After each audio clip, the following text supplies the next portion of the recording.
Okay, so is the screen visible बच्चों? Yes sir. Yes, sir. Okay, so briefly मैं एक बार आपको plan समझा देता हूँ कैसे हम प्रोसीड करने वाले हैं इस चैप्टर को लेके। इस चैप्टर की एज सच कोई थ्योरी नहीं होती। आप लोगों ने पढ़ा हुआ ये चैप्टर, एक बार सबने पढ़ा होगा थोड़ा थोड़ा स्कूल में या फिर कहीं और। अगर आपने नहीं भी पढ़ा है तो भी मैं आपको बता दूं, एज सच कोई वास्ट थ्योरी नहीं है। तो हम क्वेश्चंस के थ्रू थ्योरी पढ़ेंगे। क्या ये बात समझ में आती है सबको? Yes, sir. Yes, sir. Will be Yes, practising questions. बहुत सारे क्वेश्चन प्रैक्टिस करेंगे यूनिट्स एंड मेजरमेंट के, और उसके थ्रू हम जो जो चीजें पढ़ सकते हैं वो सब पढ़ेंगे। ठीक है, काफी इंपॉर्टेंट टॉपिक है बिकॉज इससे नीट में बहुत ज्यादा क्वेश्चंस आते हैं। ठीक है, आप लोगों के स्कूल के एग्जाम्स में क्वेश्चन आए नहीं आए, लेकिन दो जगह इस चीज का बहुत ज्यादा रेलेवेंस है। एक तो आपके प्रैक्टिकल्स में, पता है ना सबको ये बात, यस सर। है ना, एंड आपके नीट के पेपर में। ये दो जगह बहुत ज्यादा रेलेवेंस है इस टॉपिक का। बहुत बड़ा टॉपिक है क्योंकि बहुत सारे टॉपिक्स इसके अंदर आते हैं, सब टॉपिक्स, बहुत सारी चीजें आती है इसके अंदर, है ना, यूनिट्स, डायमेंशंस, मेजरमेंट्स, एरर्स, ये सब चीजें आपकी इस टॉपिक के अंदर आती है। तो आप लोगों को ये टॉपिक बहुत सीरियसली लेना है। हम क्वेश्चंस के थ्रू प्रैक्टिस करेंगे तो इसका सिंपल सा रेलेवेंस ये बनता है कि आप थोड़ा सा पढ़ के आएंगे। आज की क्लास फर्स्ट क्लास है, आज कोई दिक्कत नहीं है। अगली क्लास में आप थोड़ा सा पढ़ के आएंगे। I will be sharing the module with you. क्या आप लोगों के पास मॉड्यूल है यूनिट्स एंड मेजरमेंट का? Yes sir. ठीक है, तो डू रिवाइज दैट। अगली क्लास में जब आप आओगे उसको पढ़ के आना एक बार। जिसके पास नहीं है मैं शेयर कर दूंगा, डू नॉट वरी। लेकिन अगर आपको कोई भी चीज चाहिए तो आपकी शीट में ग्रुप में अवेलेबल है सब चीजें पहले से। ये मैं आपको फिर से रिमाइंड करा देता हूँ। ठीक है, सर वहाँ चलो। पर रिकॉर्डिंग लिंक अवेलेबल नहीं है। आपकी शीट का लिंक अवेलेबल है रूपांजल, सर वो तो ग्रुप अवेलेबल है, डिस्क्रिप्शन पर में। वहाँ पर जो रिकॉर्डिंग लिंक का नीचे बटन आता है ना, वहाँ पर जब हम शीट खोलते हैं तो वो क्लीन होती है। बेटा रिकॉर्डिंग्स आपको देखनी है ना, अवंती लाइव नाम से एक यूट्यूब पे चैनल है, अवंती लाइव। ठीक है, उसमें आपको मिल जाएगा अवंती लाइव दिल्ली में। पर आप जो पढ़ रहे हो ना वही देखना, उसमें बहुत सारे वीडियोस हैं और बहुत सारे टीचर्स के बहुत सारे बैचेस के वीडियोस हैं। तो जो आप पढ़ रहे हो ना जिनसे, वही आप देखना। ठीक है, जो आपकी क्लासेस हैं आप वही देखना। अदरवाइज आप और भी देख सकते हो, कोई दिक्कत नहीं है, लेकिन आप कंफ्यूज हो जाओगे। इसलिए मैं बोल रहा हूँ कि अगर आप जाते हो उस चैनल पे, रिकॉर्डिंग्स देखते हो अपनी क्लासेस की, तो फोकस करना कि आप वही देख पाओ। ठीक है, चलिए भाई एक क्वेश्चन सॉल्व करते हैं सिंपल सा। सब लोग इधर फोकस करेंगे अब। Please focus on the slide now. The physical quantity that has the same dimensional formula as pressure is. ये आपको बताना है। अब इसमें से कुछ चीजें ऐसे हो सकती है जो आपको पता नहीं हो, ऐसी कुछ चीजें हो सकती है जो आपको पता नहीं हो, तो वो मैं आपको बताऊंगा। पर्पस जो है क्वेश्चन सॉल्व करने का वो ये है कि हम समझ पाए कि हम यूनिट एंड डायमेंशंस के क्वेश्चन सॉल्व कैसे करते हैं। ठीक है, हाँ सॉरी एंड पूजा, आंसर आ गया क्या? Yes sir. क्या है बताओ? सर ए। ये आंसर है? Yes sir. ओके, बहुत बढ़िया। चलो कुछ बच्चे आंसर करने लगे हैं ऑलरेडी। जल्दी से चैट में आंसर कर दो जिसका आंसर आ गया है। मैं 30 सेकेंड्स दे रहा हूं, उसके बाद मैं डिस्कस करूंगा। अगर आप लोगों को आता है क्वेश्चन तो आप लोग आंसर करेंगे चैट में, then I discuss the question.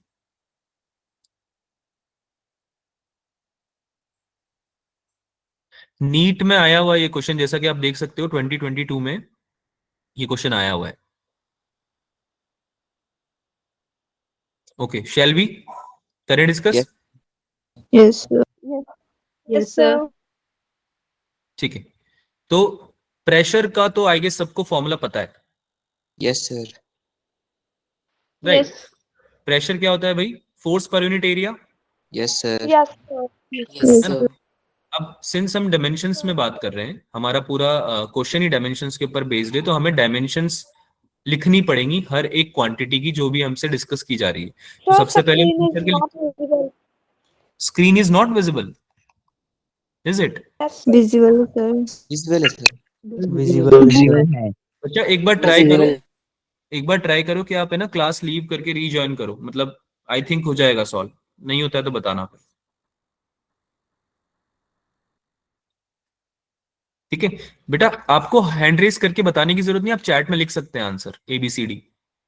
ठीक है, जिसको आंसर करना है ना वो चैट में ABCD लिख दिया करो। अगर कुछ एक्सप्लेन करना है तो आप अनम्यूट कर सकते हो। ठीक है, चलो भाई जल्दी से इधर देखो, सॉल्व करते हैं इसको। प्रेशर होता है फोर्स पर यूनिट एरिया। अब फोर्स का यूनिट सबको पता है क्या होता है, डायमेंशन फोर्स का M L T minus MLT-2 MLT minus 2. MLT minus 2. अच्छा, निकालते कैसे हैं इसको? Sir. डायमेंशन निकालना सबको आता है? Yes, Yes, sir. yes sir. Yes, sir. Yes, visible नहीं है क्या बोल रहे हो बेटा? सर, अभी भी स्क्रीन विजिबल नहीं है। स्क्रीन विजिबल नहीं है, एक सेकंड रुको, मैं रिप्रेजेंट करता हूँ। हो सकता है कि फिर से आ जाए।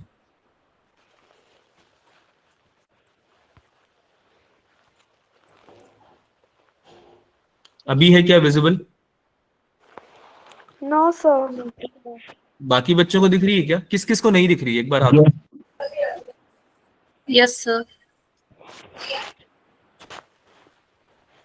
रूपांजल, केवल आपको विजिबल नहीं बेटा, इसका मतलब ये है कि मैं कुछ नहीं कर सकता हूँ इसमें। उसका रीजन ये बेटा कि आपका अगर नेटवर्क नहीं होगा ना प्रॉपर, तो आपको विजिबल नहीं हो पाएगी स्क्रीन। क्योंकि अगर मेरी तरफ से इशू आता ना, तो बाकी बच्चों को भी नहीं दिखती। आप समझ रहे हो मैं क्या बोल रहा हूँ रूपांजल?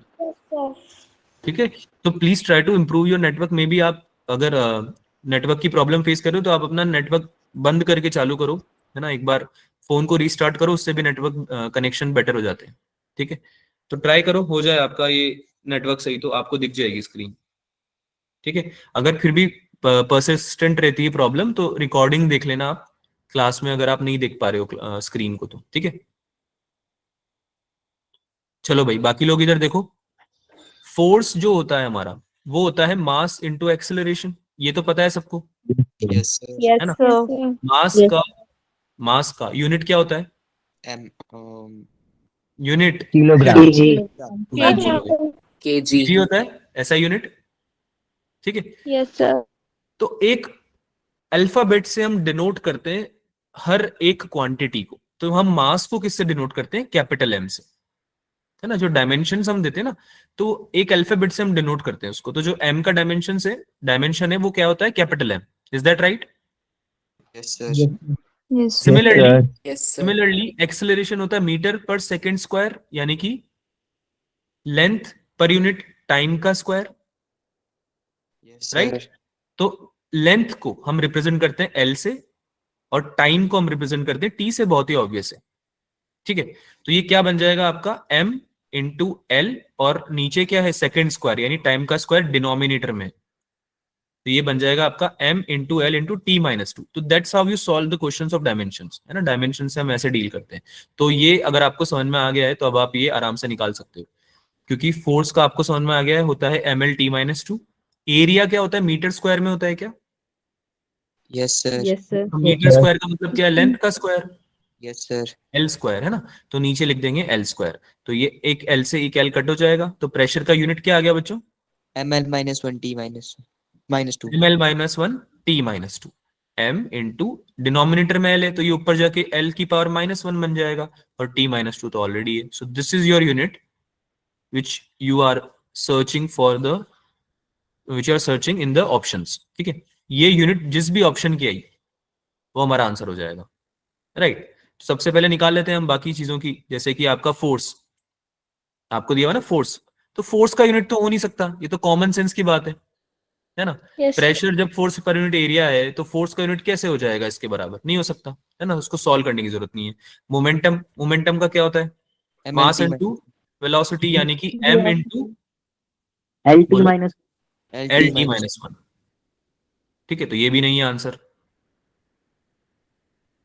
कोफिशिएंट ऑफ विस्कोसिटी की हम बात करें अगर, तो इसका यूनिट क्या होता है? m into L minus 1 into T minus 1। m into L minus 1 into T minus 1, है ना। यानी कि मास पर यूनिट क्या होता है? ये लेंथ इंटू टाइम, है ना। विस्कोसिटी हम पढ़ेंगे, कोफिशिएंट ऑफ विस्कोसिटी भी हम पढ़ेंगे आगे। बट आपको अभी कुछ कुछ यूनिट्स जो है वो याद रखनी है। अब सारी यूनिट्स याद नहीं हो सकती, तो सारे डायमेंशंस भी याद नहीं हो पाएंगे। लेकिन जैसे जैसे हम प्रोसीड करेंगे बेटा, जैसे जैसे हम प्रोसीड करेंगे, अब देखो मैकेनिक्स ऑफ फ्लूइड्स में हम पढ़ने वाले हैं विस्कोसिटी को, अच्छे से पढ़ेंगे, है ना। उसका फॉर्मूला भी देखेंगे, उसकी यूनिट्स भी देखेंगे, तो डायमेंशंस भी याद हो जाएंगी। तो अभी अगर आप कुछ डायमेंशंस को याद रखते हो, कुछ डायमेंशंस को, ज्यादा नहीं होंगे आपकी, जो जो क्वेश्चंस में करा रहा हूं उनको याद रख लेना फिलहाल। ठीक है, डन है? अरे बात समझ में आ रही है, हाँ या ना? Yes, sir. Yes, ठीक sir. है, अभी आप सब चीजें तो पढ़ नहीं पाओगे, तो बेटर ये होगा कि आप जो मैं पढ़ा रहा हूँ ना उनको याद रख लो। ठीक है, कोफिशिएंट ऑफ विस्कोसिटी का डायमेंशन क्या होगा? अरे बोलो भाई, लिखा हुआ है सामने। ML-1 T-1. L-1 T-1 है ना? तो आपका बेसिकली फ्रिक्शन होता है विस्कोसिटी, एक तरह से फ्रिक्शन समझते हो ना सब लोग, लिक्विड्स में जो फ्रिक्शन होता है Yes, sir. वो हम Yes, sir. समझते हैं विस्कोसिटी को, कि भाई जो फ्रिक्शन है उसके सिनोनिमस है आपका विस्कोसिटी। तो आपका जो फॉर्मूला होता है फ्रिक्शन का, जो आपके लिक्विड में एग्जिस्ट करता है, फ्लूइड्स में एग्जिस्ट करता है, सॉरी, वो डायरेक्टली प्रोपोर्शनल होता है area multiply by DV by DX के, है ना, जिसमें वी क्या है, वॉल्यूम। ठीक है, तो उससे हमारा फॉर्मूला डिराइव होता है, बट ये सारी बातें आपको अभी देखनी नहीं है, अदरवाइज आप बहुत सारा बर्डन ले लोगे। तो बेटर ये है कि आप अभी केवल डायमेंशंस में डील करो। Young's modulus of elasticity, Young's modulus का फॉर्मूला पता है सबको क्या होता है? नहीं? This is stress upon strain, ये होता है स्ट्रेस अपॉन स्ट्रेन। अब स्ट्रेस को कैसे लिखोगे?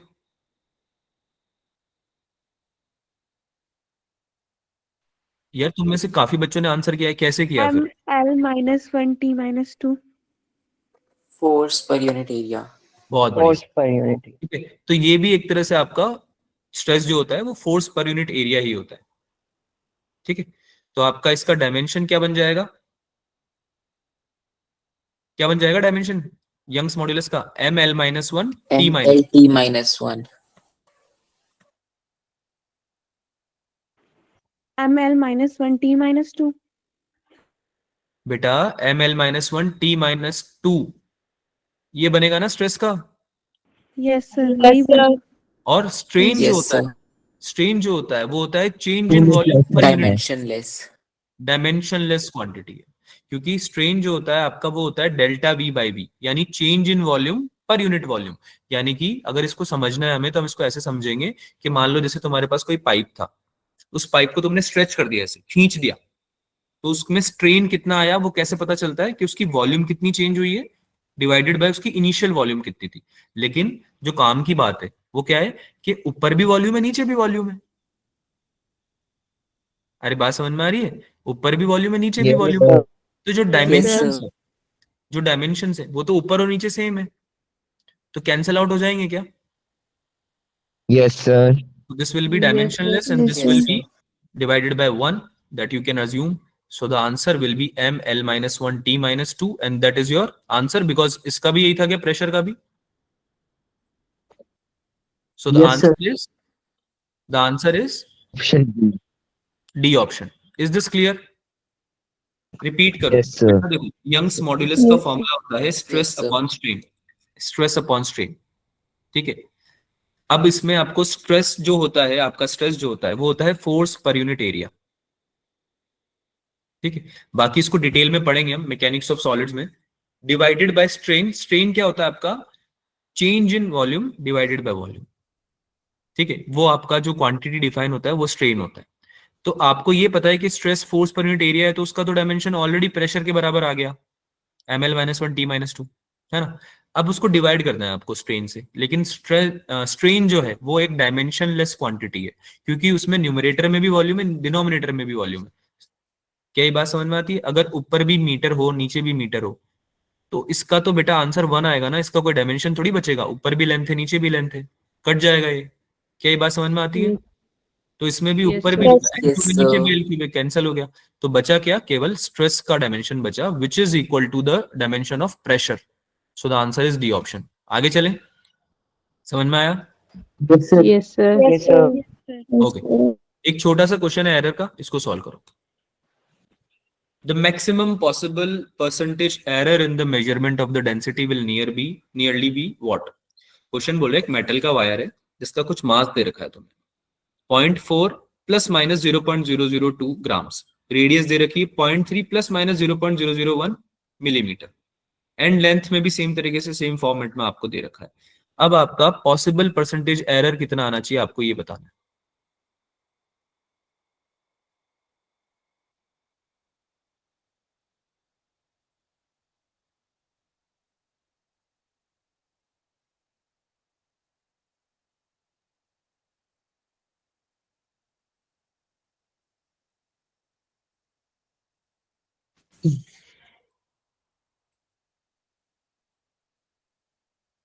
Percentage error in the measurement of density. Density पता है ना सबको क्या होती है? Yes, sir. Yes, Sir. Yes, sir. Try to solve this one. करो, ट्राई करो सॉल्व करने का, डिस्कस करेंगे फिर, नहीं आता है तो।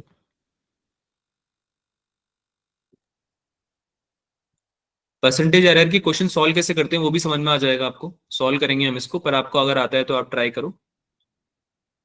बेसिकली अगर 0.4 मास है, अगर 0.4 मास है किसी वायर का, तो जो आपका ये दे रखा है ना 0.002, ये क्या होता है? चेंज इन मास होता है, डेल्टा एम, है ना, कि उसमें चेंज कितना आ सकता है। अगर हम एरर निकालना चाहें, मान लो तुमने मास को मेजर किया, तुमने किसी अपने इक्विपमेंट से लैबोरेटरी में, लैब में मास को मेजर किया किसी ऑब्जेक्ट के, तो उसमें कितना एरर आ सकता है। अब तुम मेजर करोगे तो जरूरी थोड़ी सेम आंसर आए, जो एग्जैक्ट है वो सही है। बात समझ में आ गई आपको? क्वेश्चन समझाने का मैं आपको ट्राई कर रहा हूँ। तो आपका जो एरर का स्कोप है वो कितना है? 0.002, यानी कि जो चेंज इन मास है, या फिर मास में कितना चेंज आ सकता है आपके मेजरमेंट्स में, वो कितना आ सकता है? Plus minus 0.002। ठीक है, यानी कि 0.002 ज्यादा भी आ सकता है, कम भी आ सकता है, लेकिन डेल्टा एम जो आएगा वो इतना आएगा। तो अब आपको निकालना है परसेंटेज एरर डेंसिटी में कितना आ सकता है पॉसिबल। डी आ रहा है क्या answer? Option B. Option B किसका आ रहा है? बी वंशिका। मेरा। Okay, yes sir. ठीक है,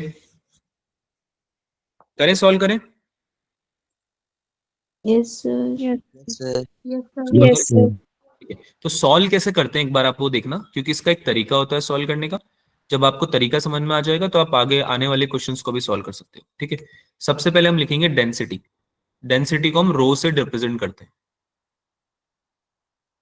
डेंसिटी को हम सॉलिड्स में रो से रिप्रेजेंट करते हैं। तो इसकी वैल्यू क्या होती है? मास पर यूनिट वॉल्यूम होती है क्या? ये तो सबको पता है। Yes, sir. Yes, sir. Yes, मास sir. पर यूनिट वॉल्यूम, ये तो तुमने बचपन में भी पढ़ लिया था। Yes, sir.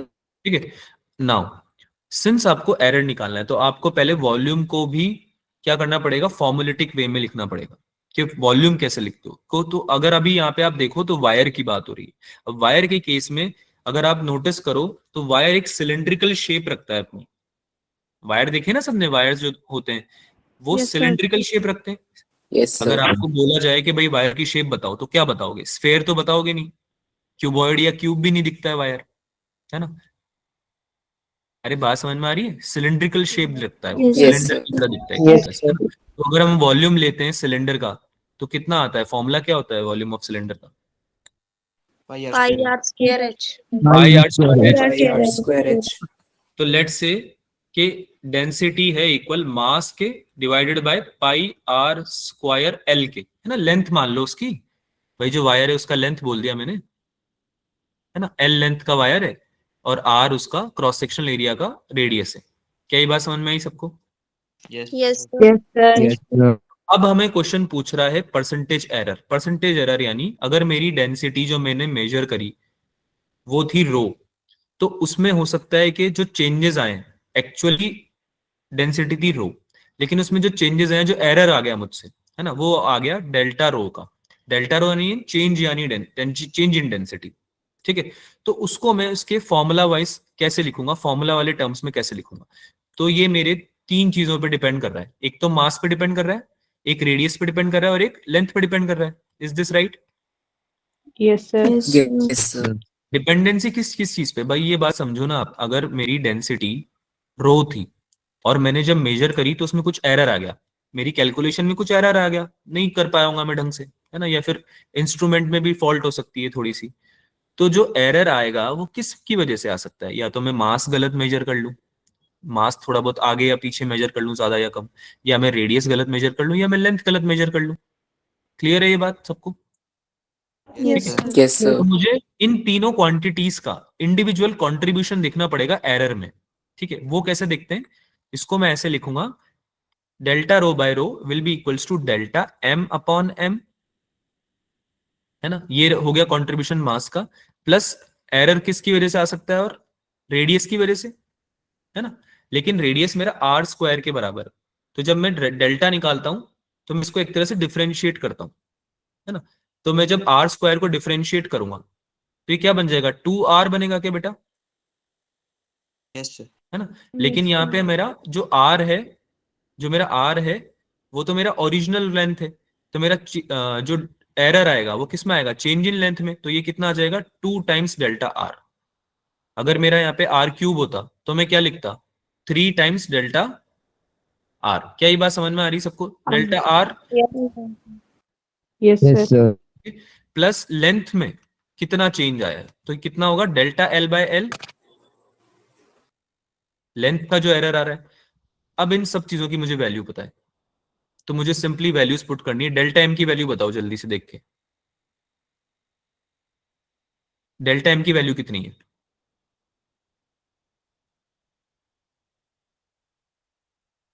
0. आवाज आ रही है आप लोगों को, समझ में नहीं आ रहा है या फिर आवाज नहीं आ रही है।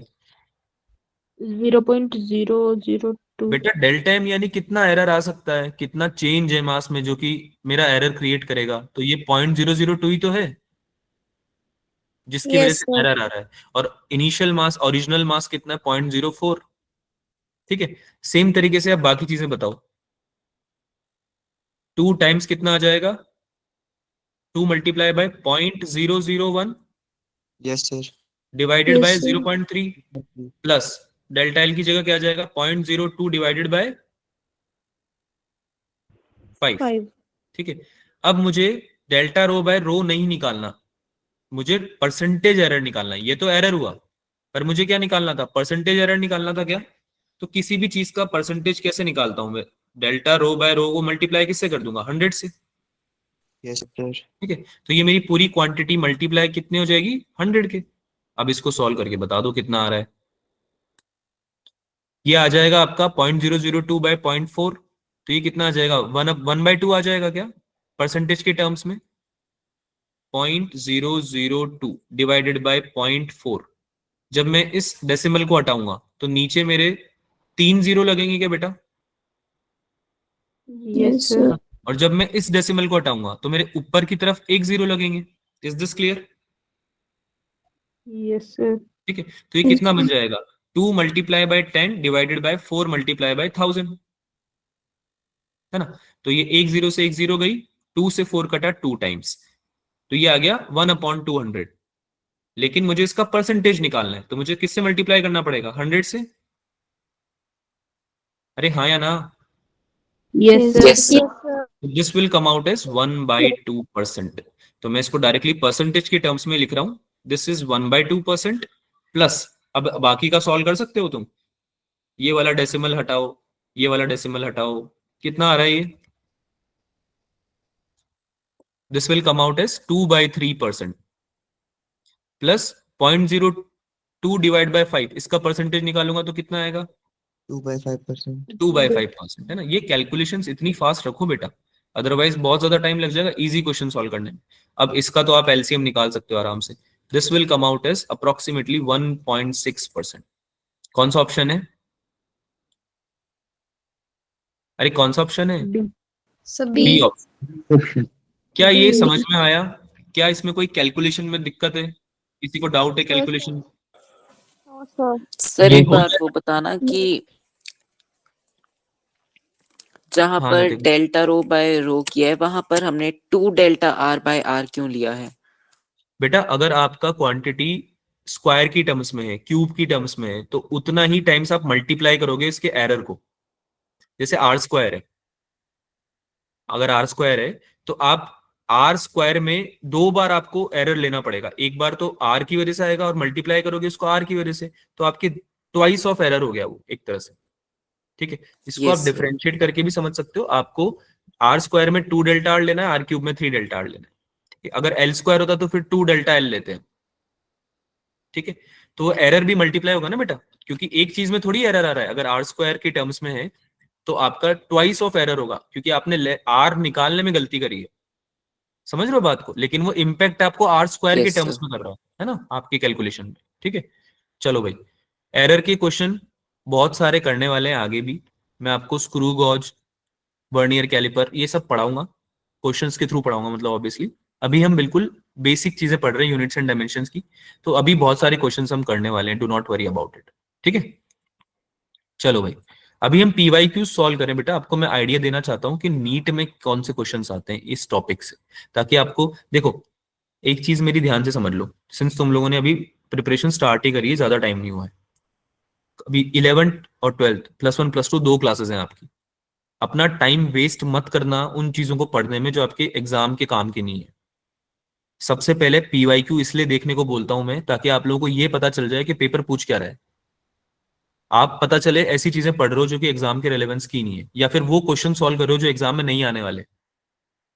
बहुत ज्यादा डिफिकल्ट क्वेश्चन या बहुत ज्यादा डिटेल्ड डेरिवेटिव नहीं आने वाले। डेरिवेशंस भी आप तब पढ़ोगे जब आपको अंडरस्टैंडिंग के लिए चाहिए, आपके क्वेश्चंस में उसका बहुत बड़ा रोल नहीं प्ले होगा, ठीक है। तो अभी हम पीवाईक्यूज कर रहे हैं इसलिए ताकि आप जो भी पढ़ेंगे आप लोग उससे अलाइंड रहो, आपको पता रहे कि हाँ ये क्वेश्चन आ सकता है पेपर में, ठीक है। चलो भाई, 2020 में एक और क्वेश्चन आया हुआ है, बहुत ईजी सा क्वेश्चन है, ये आपको सॉल्व करना है 30 सेकेंड्स में। बताइए क्या आंसर होगा इसका। The angle of 1 minute, 1 minute, minute of an arc in radian is nearly equal to what.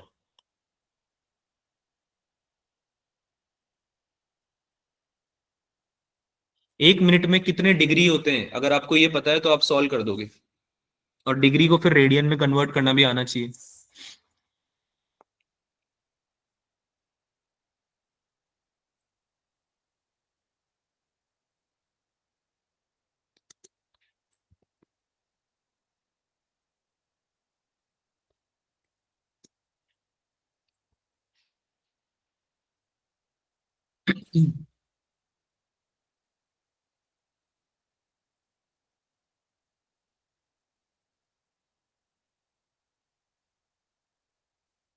क्या option A. 1 degree equals to 60 minutes होता है बच्चों? Yes sir. Yes sir. क्या 1 डिग्री इक्वल्स टू 60 मिनट्स होता है? क्या ये बात आपको समझ में आती है? Yes sir. ये एक यस पक्का कैसे यस कैसे सर। कैसे निकालते हैं हम, ये कैसे प्रूव होता है ये कि 1 डिग्री में 60 मिनट्स होगा? कैसे बोल दिया मैंने? ये क्या लॉजिक, क्या है मतलब इसके पीछे?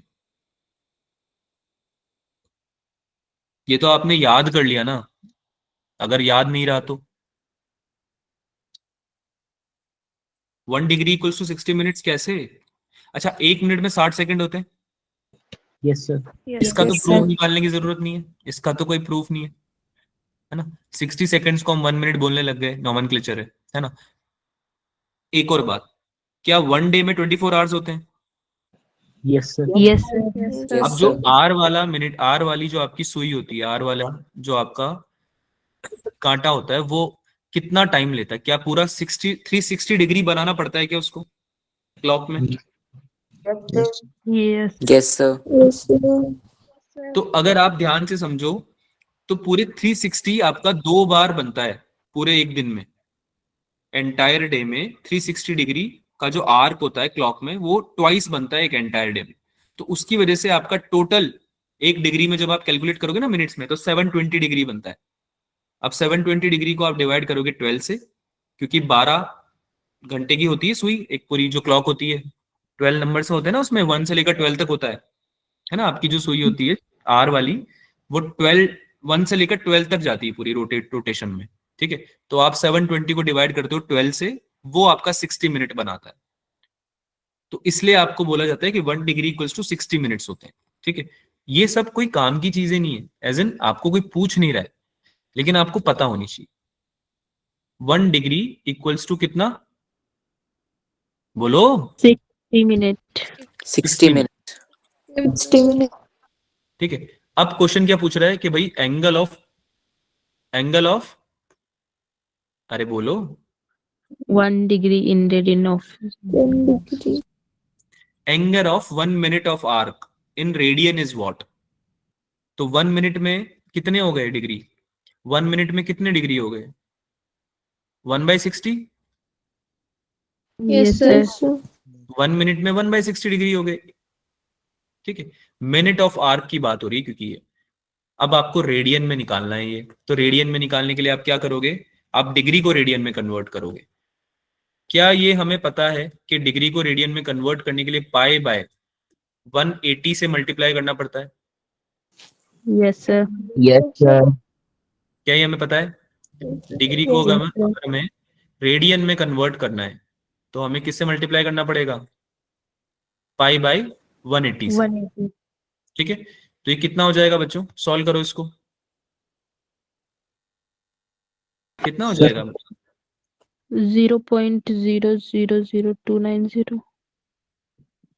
अगर आपको 10 की पावर में निकालना है ना बेटा, तो 10 की पावर्स को अलग करके रखा करो हमेशा। 10 की पावर्स को अलग करके रखा करो। यहाँ पे 60 और 180, 2.91 into 10 raised to power minus 4. हाँ, this will come out approximately 2.9, है ना, मल्टीप्लाई बाय 10 की पावर -4 रेडियंस। कुछ नहीं करना है इसमें, पाई को आप 3.14 ले लो, या तो डायरेक्टली मल्टीप्लाई डिवाइड कर दो, डायरेक्टली डिवाइड कर दो, या फिर आप 22/7 करके भी कर सकते हो। बट आई गेस आप कर लोगे इसको, क्योंकि इसमें सिर्फ कैलकुलेशन ही है। 6 × 18 और यहाँ पे 10 की पावर -2 तो बन ही जाएगा ये। इसका 60 का 0 और 180 का 0, तो ठीक है, हो जाएगा ना बेटा ये, या इसमें कोई डाउट है? No sir. Yes, sir. No, sir. तो A option is the right answer. बिल्कुल बेसिक्स पे भी क्वेश्चन आते हैं, तो इसलिए ना इन चीजों की भी प्रैक्टिस होनी चाहिए हमें। चलिए भाई अगला क्वेश्चन कीजिए।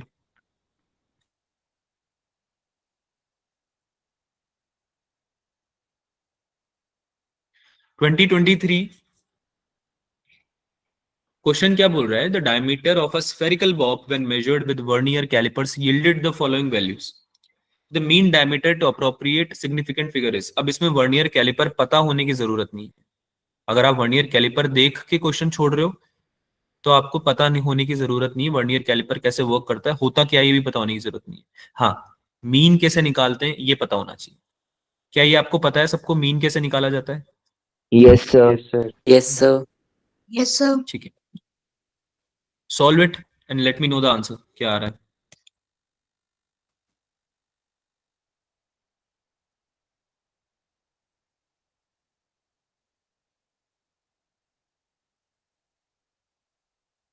फाइव वैल्यूज दे रखी हैं डायमीटर्स की, मीन निकालना है उनका।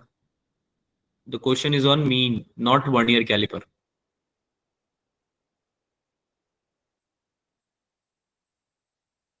काफी क्लोज ऑप्शंस हैं, तो आप लोगों को केयरफुली करना पड़ेगा, काफी केयरफुली करना पड़ेगा कैलकुलेशन को।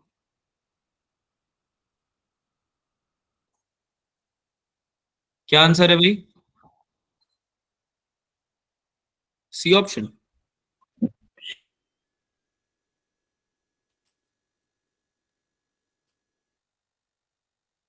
किसी का डी आ रहा है, ओके, काफी क्लोज है ना, D C B, even B भी क्लोज है, पर डी और सी काफी क्लोज है।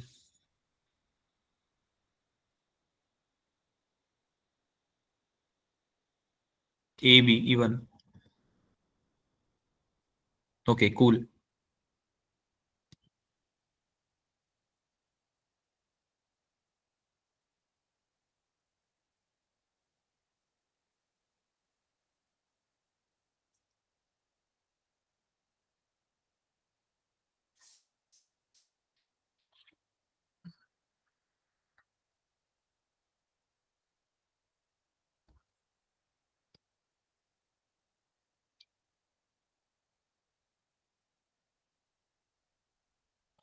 कैसे निकाला भाई मीन हमने, बताइए। सर सभी का सम Sum of करके all number the of values divided by total number of values. Sum of all the values divided by total number of values, right. तो डी मीन कितना आ जाएगा? D1 plus D2 plus D3 plus D4 plus D5 divided by 5। ये बनेगा क्या? ये बनेगा क्या बच्चों? Yes sir. Yes sir. ठीक है, so it will come as 3.33 plus 3.32 plus सारी वैल्यूज डिवाइडेड बाय 5, राइट। अब ये ऊपर न्यूमरेटर में आएगा 16.64 बन रहा है यस सर। और डिनोमिनेटर में Yes, 5, sir. so this will come out as 3.328। यही आएगा क्या? Yes sir. बेटा म्यूट कर लो एक बार, आप आपकी तरफ से थोड़ा डिस्टर्ब। ठीक, सृष्टि बेटा म्यूट कर लो। सृष्टि लगता है क्लास में ही नहीं है।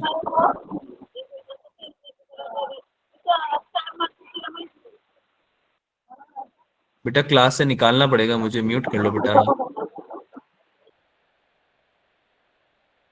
चलो ठीक है। हाँ भाई, तो ए ऑप्शन आंसर है फिर बच्चों? Yes sir. Yes, sir. No sir, A option answer है या नहीं है? No sir, No, sir. अगर आप उसमें जल्दबाजी करोगे तो आप इसमें ए ऑप्शन टिक लगा के आओगे, जो कि आंसर गलत है। The right answer is C option. Why? Because yes, the question is saying significant find the mean diameter to appropriate significant figures। क्या ये बात समझ में आती है आपको? क्वेश्चन पढ़ा आप लोगों ने ढंग से? Yes sir, Yes, you need sir. To find the answer in significant figures. ठीक है, सिग्निफिकेंट फिगर मतलब राउंड ऑफ करके आपको निकालना पड़ेगा। तो राउंड ऑफ अगर आप इसको करोगे तो approximately it will come as 3.33। नहीं समझ में आया? 3.3 और उसके बाद 3 to 8 है, तो ये 8 की वजह से ये राउंड ऑफ होके 3 हो जाएगा क्या? ये बात सबको पता है ना? Yes, sir. Yes sir, Sir. Decimal के बाद अगर 5 से बड़ी फिगर होती है, 6, 7, 8, 9, 10, 9, 10, तो क्या होगा? इन सब की वजह से आप इसके अगले वाले नंबर पे जंप कर देते हो क्या, अगर आपके डेसिमल के बाद में ये डिजिट्स होती हैं तो? यस सर, यस पता है ना सर, सबको रूल? ठीक है, Sir. That's why the answer in the significant figure will come out as 3.33। अब इसमें क्वेश्चन में एग्जामिनर को भी पता था कि मीन निकालना कोई बड़ी बात नहीं है, बच्चों को फ्री के 4 मार्क्स मिल रहे हैं और इस चक्कर में वो गलती कर सकते हैं, तो उन्होंने क्वेश्चन को डिफिकल्ट नहीं बनाया, उन्होंने एक छोटा सा स्टेटमेंट दे दिया जो कि अपने आप में गलती करने के लिए बहुत ज्यादा बच्चों को वो कर देगा। ठीक है, इन्फ्लुएंस कर देगा। तो ऐसी चीजों का ध्यान रखेंगे पेपर में। If anything is too easy then there might be something fishy. Solve the next one. क्या आंसर है इसका? Unit of permittivity of free space.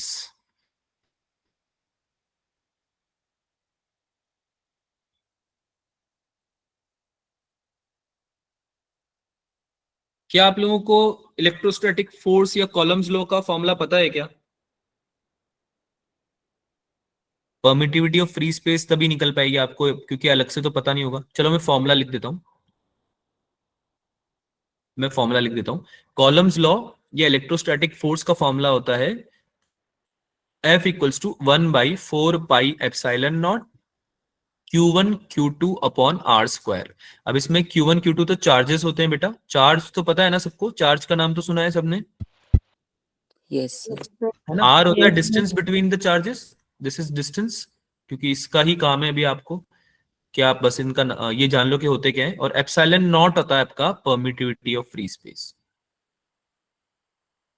तो इसकी आपसे पूछा जा रहा है कि यूनिट क्या होगी। फोर्स की यूनिट सबको पता है, यस सर, ठीक है? चार्ज की यूनिट में बता देता Yes, हूँ, sir. चार्ज की यूनिट होती है कॉलम्स, चार्ज की यूनिट होती है कॉलम, जो साइंटिस्ट थे उनके नाम पे रखी गई है। ठीक है, पाई की यूनिट तो होती ही नहीं है, होती है क्या? No. नहीं ना, नंबर है। चलो बताओ, अब तो बता दो आंसर कितना आएगा। Sir, option C. Option C. Option C आ रहा है, सर। बहुत बढ़िया। करें सॉल्व इसको? Yes yes sir, sir. Yes, ठीक है, sir. फॉर्मूले से हम एप्सिलॉन नॉट को डिफाइन कर सकते हैं, जो कि आपका क्या हो जाएगा, this will come out as Q1 Q2 upon 4 pi F multiply by R square. अरे हाँ या ना? Yes, sir. Yes, sir. Sir, बस आप सबकी यूनिट पुट कर दो, ये हो जाएगा आपका कॉलम का स्क्वायर, ऊपर तो न्यूमरेटर में तो Yes, sir. है ना, और डिनोमिनेटर में क्या हो जाएगा, न्यूटन, फोर्स का unit Newton, Yes, sir. Sir. Multiply by distance का स्क्वायर यानी मीटर स्क्वायर। ऐसा यूनिट मीटर होती है ना इसकी, डिस्टेंस की, Yes, sir. है ना? चलो Yes, भाई, कौन sir. सा ऑप्शन है? C option. Yes sir, any doubts? आगे चलें? Yes sir, cool, solve the next one. In a particular system, the unit of length, mass, and time are chosen to be 10 centimeter, 10 gram, and 0.1 second. कोई system ऐसा बनाया हमने जिसमें कि unity हमने ये रखी है मास, टाइम और मास, लेंथ और टाइम की, ठीक है। आपको ये बताना है कि अगर हम फोर्स निकालते हैं इस वाले यूनिट सिस्टम में तो वो किसके इक्विवेलेंट आंसर आना चाहिए। क्या वो 0.1 न्यूटन आना चाहिए, 1 आना चाहिए, 10 या 100 न्यूटन, क्या आना चाहिए, ठीक है। बेसिकली हमने कुछ सिस्टम को बदला है बस, कोई बड़े चेंजेस हमने नहीं किए, छोटे से सिस्टम को बदला है। जल्दी से बताओ आंसर इसका क्या आएगा।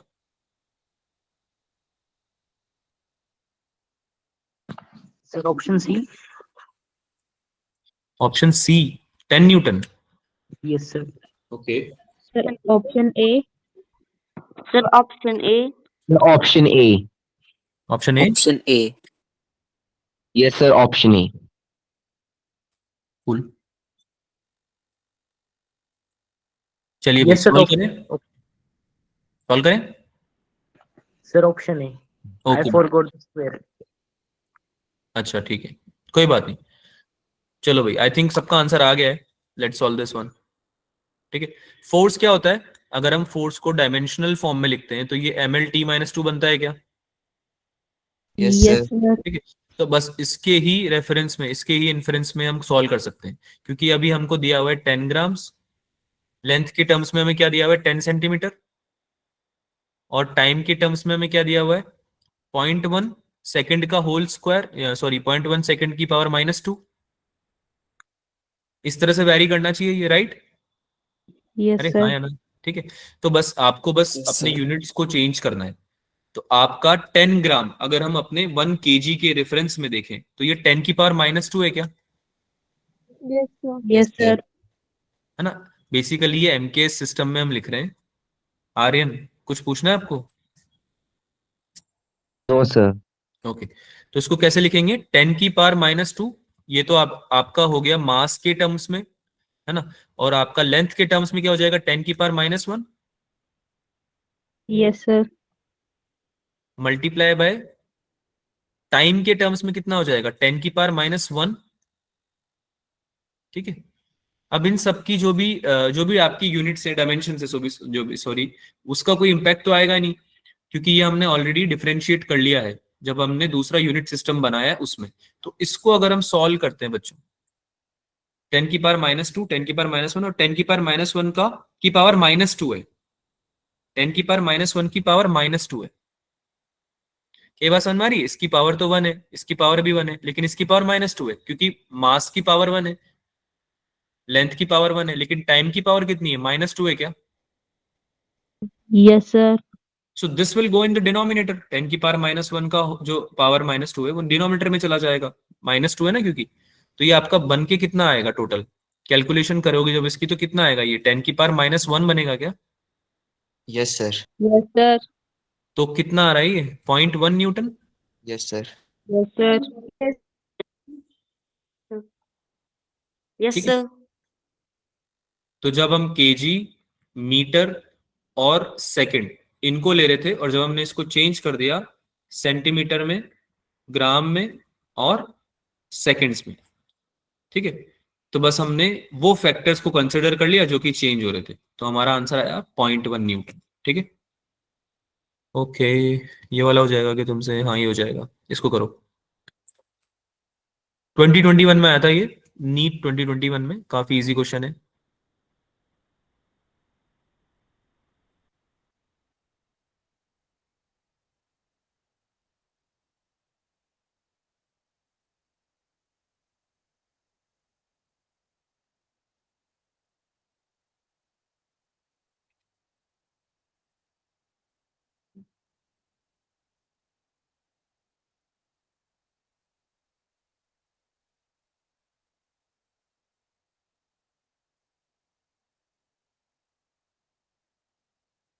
This is a question of dimensions completely, है ना। डायमेंशंस में से अगर कोई क्वेश्चन आएगा तो ये ऐसा क्वेश्चन आ सकता है, जैसे कि आ चुका है मतलब, तो सिमिलर टाइप के क्वेश्चंस आ सकते हैं। आपको डायमेंशन किसका बताना है बेटा, एनर्जी का।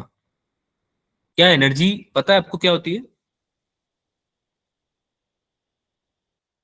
किस चीज पे डिपेंड करती है एनर्जी, फोर्स पे, एक्सेलरेशन पे और टाइम पे।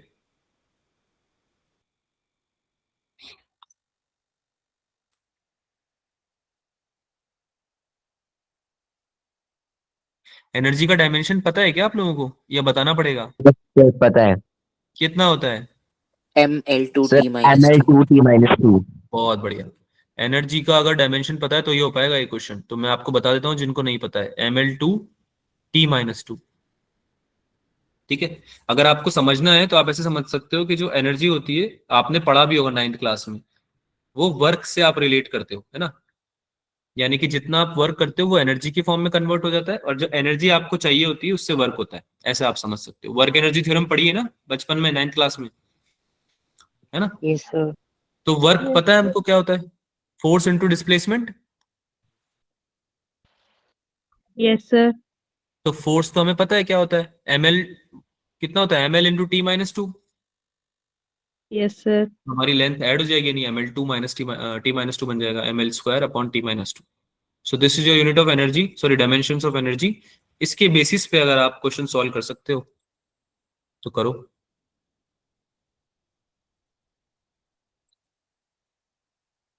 चैट में आंसर करो भाई, कितना आंसर आ रहा है? बी। वंशिका का ए आ रहा है।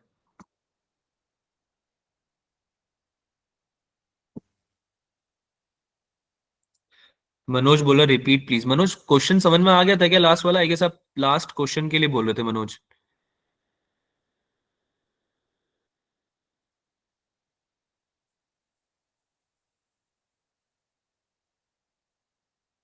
ओके, सॉल्व करेंगे बच्चों इसको? Yes, sir. करें सॉल्व।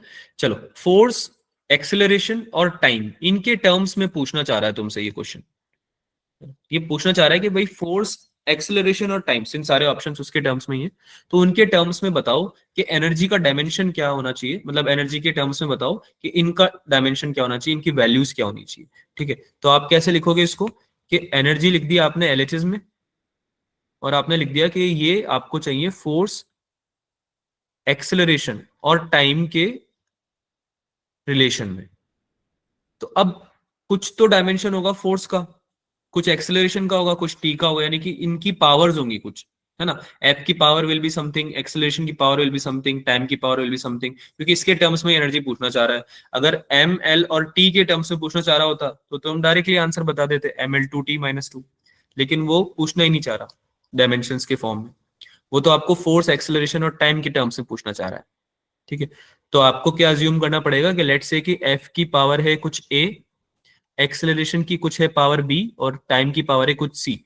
अगर मैं ए बी सी की वैल्यू निकाल दूं तो क्या मेरा आंसर आ जाएगा? Yes, sir. Yes sir. है ना। Yes, अगर मैं sir. पावर्स निकाल दूंगा तो मुझे पता चल जाएगा कि भाई एफ, ए और टी की टर्म्स में एनर्जी क्या होती है। तो एनर्जी का डायमेंशन लिखो सबसे पहले तो ml2t-2। ठीक है, और राइट साइड में जो जो टर्म्स हैं उन सब के आपको डायमेंशंस लिखने पड़ेंगे। क्या फोर्स का डायमेंशन क्या होता है? ml2 ml2-2। LT-2, तो इसकी पावर ए है। एक्सेलरेशन, एक्सेलरेशन का डायमेंशन क्या होता है? lt-2। LT-2, इसकी पावर बी है। और टाइम, केवल टी, केवल टी, Yes, sir. इसकी पावर सी है। अब मुझे बस कंपेयर करना है इंडिविजुअली कि हर एक टर्म की कितनी पावर एलएचएस में है और कितनी आरएचएस में है। तो अगर मैं मास को देखूं, अगर मैं मास को देखूं तो मास की पावर क्या ए है क्या? एम की पावर ए है क्या? Yes, sir. एम की पावर ए है। एल की पावर बताओ कितनी आ रही है?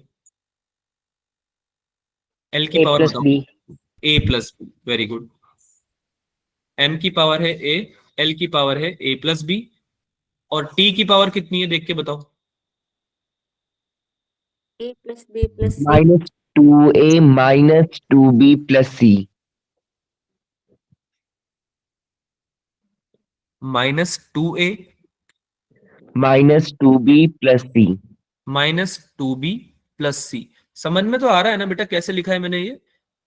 Yes, sir. यहाँ पे Yes, जैसे हमने लिया Yes, टी sir. की पावर -2 थी, इसके अलावा सेकंड में टी की पावर -2 थी, और फिर एक टाइम अकेला भी था।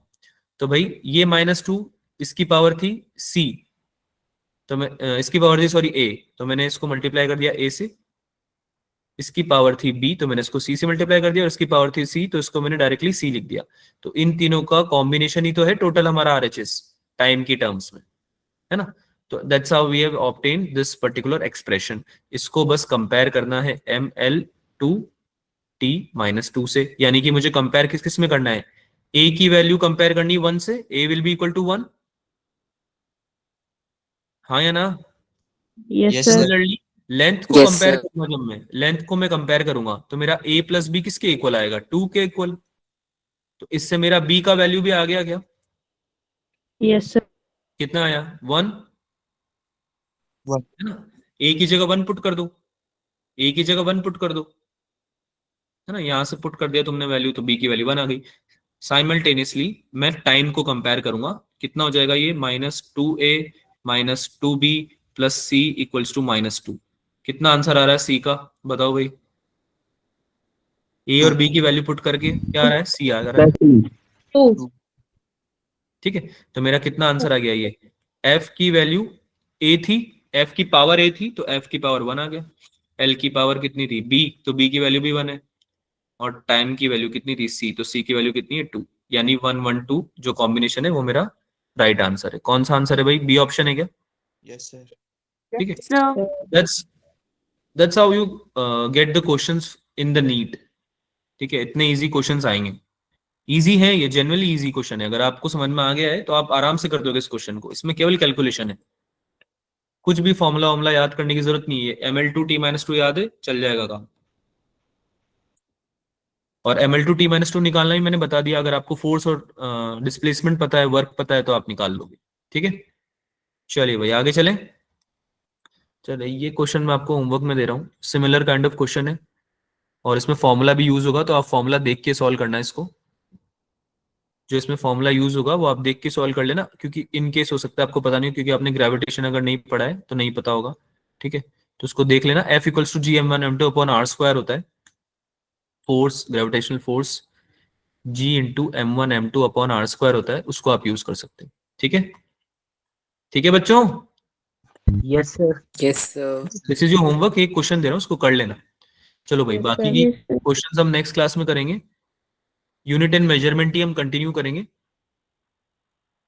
आपको क्या करना है वो सुन लो। एक तो पुराना वेक्टर वाला होमवर्क कंप्लीट करो अपना, आपको टाइम मिल रहा है संडे तक का आराम से, तो आप अपना वेक्टर्स को कंप्लीट कर लो अच्छे से, प्रीवियस ईयर क्वेश्चंस और मॉड्यूल के क्वेश्चंस कंप्लीट कर लो। यूनिट एंड डायमेंशंस में आपको डायमेंशंस वाले क्वेश्चन सारे करने, डायमेंशंस और इवन यूनिट वाले भी, क्योंकि मैं ये वाले क्वेश्चन अब इतने नहीं लूंगा, इतने ज्यादा आते भी नहीं है और ज्यादा डिफिकल्ट भी नहीं होते। तो ये वाले क्वेश्चंस आप कंप्लीट कर लेना अपने मॉड्यूल से, जो भी मैं आपको आपको मिल जाएगा ग्रुप में, या मैं शेयर भी कर दूंगा। ये वाले क्वेश्चंस आपके कंप्लीट होने चाहिए अगली क्लास से पहले। इज दिस क्लियर बेटा, Yes, sir. Yes, sir. Yes, sir. ठीक है। किसी को Yes, कोई sir. डाउट है आज की क्लास में, कुछ पूछना है, No, sir. No, sir. No, sir. Okay. No, चलो मिलते sir. हैं अगली क्लास में, फिर करो पढ़ाई करो। किसी को कुछ पूछना है तो रुक सकता है, else you can leave the class. Will meet in the next class. Next Bye, sir. Bye बच्चा, good night. Good night, sir.